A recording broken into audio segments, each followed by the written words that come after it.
Taiwan নিয়ে যুদ্ধের হুঁশিয়ারি ট্রাম্পের সামনেই শি জিনপিংয়ের কড়া বার্তা, বিশ্ব কি নতুন সংঘাতের দিকে?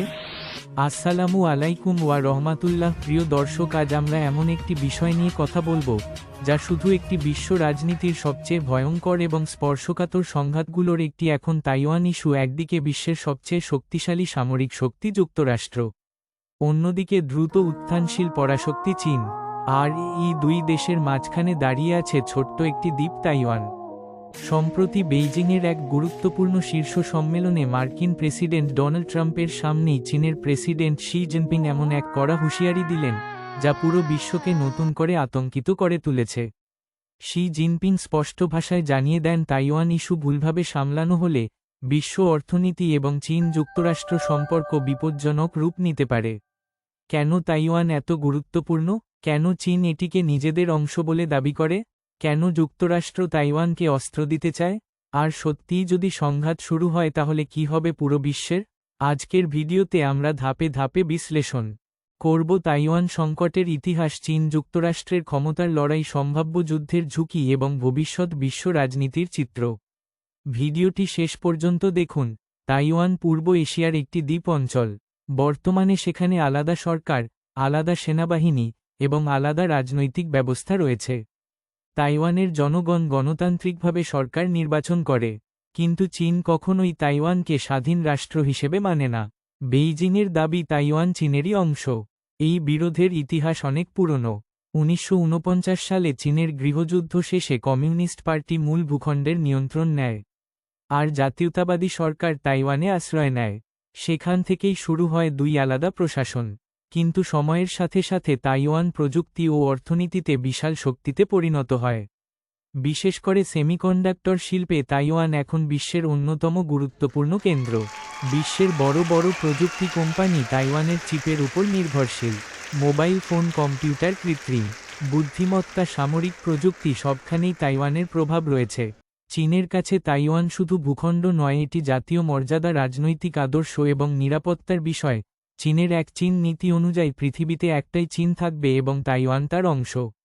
শি জিনপিং ক্ষমতায় আসার পর এই অবস্থান আরও কঠোর হয়েছে। তিনি বহুবার বলেছেন, চীনের পূর্ণ পুনরুত্থান তখনই সম্পূর্ণ হবে যখন তাইওয়ান আবার মূল ভূখণ্ডের সাথে যুক্ত হবে। চীনের দৃষ্টিতে যদি তাইওয়ান আনুষ্ঠানিক স্বাধীনতা ঘোষণা করে তাহলে সেটি হবে তাদের সার্বভৌমত্বের বিরুদ্ধে সরাসরি আঘাত। এই কারণেই তাইওয়ান প্রশ্নকে বেইজিং রেড লাইন হিসেবে দেখে।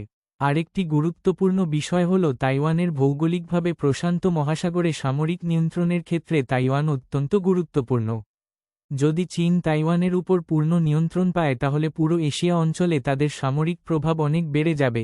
এখন প্রশ্ন হল, কেন যুক্তরাষ্ট্র তাইওয়ানকে সমর্থন দেয়? প্রথম কারণ গণতন্ত্র। যুক্তরাষ্ট্র দাবি করে তাইওয়ান একটি গণতান্ত্রিক অঞ্চল এবং জনগণের স্বাধীনভাবে ভবিষ্যৎ নির্ধারণের অধিকার রয়েছে। দ্বিতীয় কারণ সামরিক কৌশল। চীনের বাড়তে থাকা প্রভাব ঠেকাতে যুক্তরাষ্ট্র এশিয়ায় নিজেদের শক্ত অবস্থান ধরে রাখতে চায়। তৃতীয় কারণ প্রযুক্তি। বিশ্বের আধুনিক প্রযুক্তি শিল্পের একটি বড় অংশ তাইওয়ানের সেমিকন্ডাক্টরের উপর নির্ভরশীল। ফলে যুক্তরাষ্ট্র চায় না যে চীন পুরোপুরি তাইওয়ানের নিয়ন্ত্রণ পাক।